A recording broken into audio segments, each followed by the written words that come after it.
തട്ടുകടയിൽ ഉണ്ടാക്കുന്ന വിഭവങ്ങളൊക്കെ ഒരു പ്രത്യേക ടേസ്റ്റാണ് അല്ലേ? ആ ചൂടുള്ള ഓംലെറ്റും ചായയൊക്കെ എന്താ ടേസ്റ്റ് അല്ലേ? അപ്പോൾ അതേ രീതിക്ക് ഒരു തട്ടിക്കൂട്ട് വിഭവമാണ് നമ്മളിന്ന് ഉണ്ടാക്കാൻ പോണത്. തട്ടുകടയിലൊക്കെ സുലഭമായി കിട്ടുന്ന ഒരു വിഭവം തന്നെയാണ്.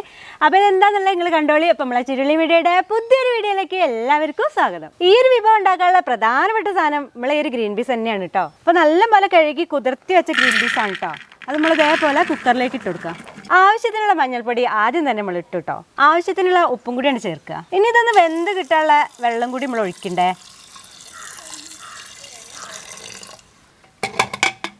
ഇനി നമുക്കിതൊന്ന് നല്ല പോലെ വേവിക്കണം. അപ്പം ഒന്ന് വെന്തോട്ടെ. ചിലപ്പോൾ ഇത് താഴത്തെ തൊടിക്ക് ചാടാൻ ചാൻസ് ഉണ്ട്, ഇല്ലെങ്കിൽ നമുക്ക് കിട്ടും. പിന്നെയും കൊണ്ട് പോവുക. അയ്യോ, ഞാൻ പറഞ്ഞില്ലേ ഗൈസ്, 2 പേരൊക്കെ നമ്മളെ വീട്ടിൽ കേട്ടോ.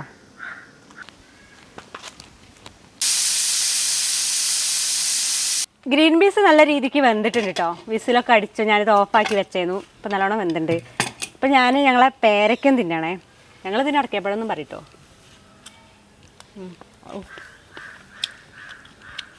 നല്ല മധുരണ്ടേ. ഉപ്പ്. ഇനി നമുക്ക് ഇത് മാറ്റി വെച്ചിട്ടൊരു പാൻ വെച്ചെടുക്കും കേട്ടോ. പാന് ചൂടായിട്ടുണ്ട്. വെളിച്ചെണ്ണ ഒഴിച്ചു കൊടുത്തു. ചൂടായ വെളിച്ചെണ്ണയ്ക്ക് കറിവേപ്പില ഇങ്ങനെ ഇട്ട് കൊടുത്തേ. ഞാൻ ഇടാൻ പോണ വലിയ ഉള്ളി കേട്ടോ. നല്ലോണം നൈസായിട്ടൊക്കെ ഇങ്ങനെ അരിഞ്ഞ് വെച്ച വലിയ ഉള്ളി ഇട്ട് കൊടുത്തു.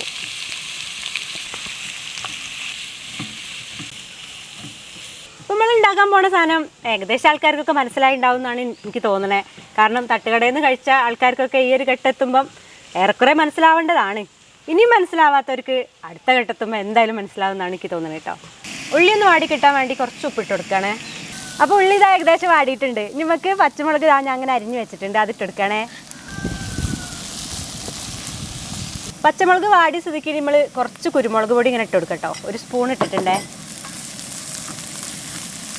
ഇനിയിപ്പോൾ ചിക്കൻ മസാലയാണ് ഇട്ടിടണേ. 1.5 സ്പൂൺ ഇട്ടു. ചിക്കൻ മസാലയും പച്ചമുളകും ഉള്ളിയും ഒക്കെ നല്ലോണം വാടി വന്ന ഈ ഒരു നേരത്തെ നമുക്ക് ഇതിനൊക്കെ ഇങ്ങനെ സൈഡിലേക്കാക്കി മാറ്റി വെച്ചിട്ടേ ഇതേപോലെ ഒരു മുട്ട എടുത്തിട്ട് പൊട്ടിച്ചണ്ട് ഒഴിച്ചു കൊടുക്കാം. ഒന്ന് പോരട്ടോ. ഞാനൊരു 300 ഗ്രാം ഗ്രീൻ പീസാണ് ഇട്ട് എടുത്തത്. അതിക്ക് ഞാനൊരു 6 കോഴിമുട്ടയും ചേർത്തിട്ടുണ്ട്. ഇനി മുട്ടേൻ്റെ അളവ് കൂടുതൽ ചേർക്കണോണ്ട് കുഴപ്പമൊന്നുമില്ല കേട്ടോ. അതൊക്കെ നിങ്ങൾ ഇഷ്ടം. അപ്പോൾ ഈ കോഴിമുട്ട ഉടച്ച് പറഞ്ഞ ഈ ഒരു സമയത്ത് ഉപ്പ് വേണമെങ്കിൽ ചേർക്കട്ടോ. ഞാനെന്താ വെച്ചാൽ ഗ്രീൻ പീസിൽ നല്ലോണം ഉപ്പ് ഇട്ടിട്ടുണ്ട്. പിന്നെ ഉള്ളി വാടുന്ന സമയത്ത് കുറച്ച് ഉപ്പ് ചേർത്തല്ലോ. അപ്പോൾ ഇതിൽ ഞാനിട്ട ഉപ്പ് പാകമാവും. അതുകൊണ്ട് ഞാൻ ഉപ്പിടുന്നില്ല. നിങ്ങൾ വേണമെങ്കിൽ ഇട്ടോണ്ട് കേട്ടോ.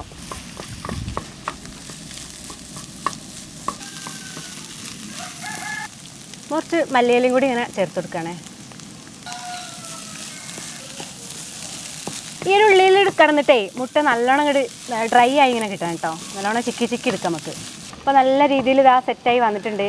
ഇനി നമ്മൾ ഈ ഗ്രീൻ പീസ് ഇതിൽ ഇട്ട് കൊടുക്കാം.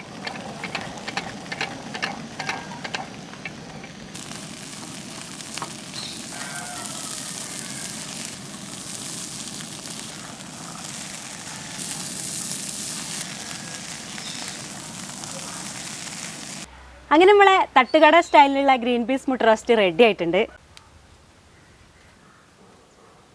നമുക്കിത് കഴിക്കാനായിട്ടൊരു പാത്രത്തേക്ക് മാറ്റാം.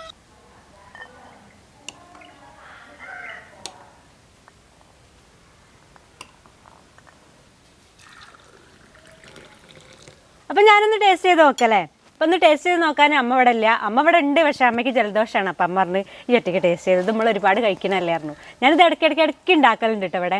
പിന്നെ എന്താ വെച്ചാൽ ഈ ഒരു ഗ്രീൻ പീസ് മുട്ട റോസ്റ്റ് എന്ന് ഞാനിങ്ങനെ ചിന്തിക്കുമ്പോൾ തന്നെ എനിക്ക് എന്താ ഓർമ്മ വരെ അറിയോ? എൻ്റെ ഏടത്തിയമ്മേനെ കേട്ടോ, വലിയ ഏടത്തിയമ്മ കല്യാണം കഴിഞ്ഞ ആ ഒരു സമയത്ത്, അന്ന് ഞാൻ 10ാം ക്ലാസ്സിലാണേ, ആ ഒരു സമയത്ത് ഉണ്ടാക്കിങ്ങാണ്ട് ഞങ്ങൾക്കൊക്കെ തന്നു. അന്നാണ് ഞാനിത് ആദ്യമായിട്ട് കഴിക്കുന്നത്. പിന്നെ ഇടയ്ക്കിടയ്ക്ക് ഉണ്ടാക്കും. അപ്പോൾ ഏടത്തിയമ്മയാണ് ഇതൊക്കെ ഉണ്ടാക്കാൻ പഠിപ്പിച്ചത് കേട്ടോ. അതാണ് ഞാൻ പറയാൻ വിചാരിച്ച കാര്യം. അപ്പം ഞാൻ കഴിക്കണേ.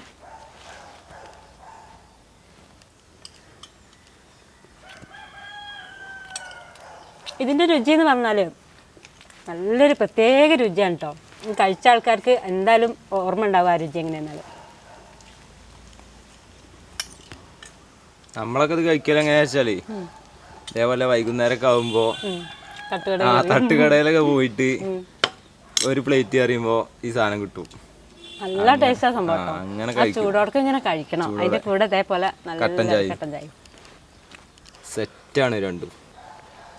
എന്താ ടേസ്റ്റ് അറിയോ?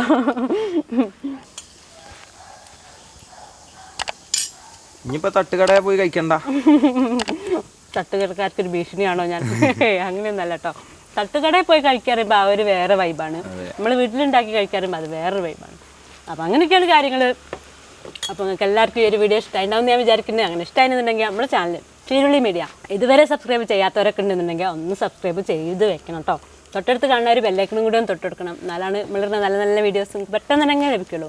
അതുപോലെ ഫേസ്ബുക്കിലാണ് നമ്മളെ വീഡിയോ കാണുന്നുണ്ടെങ്കിൽ നമ്മളെ പേജും കൂടി ഒന്ന് ഫോളോ ചെയ്യണേ.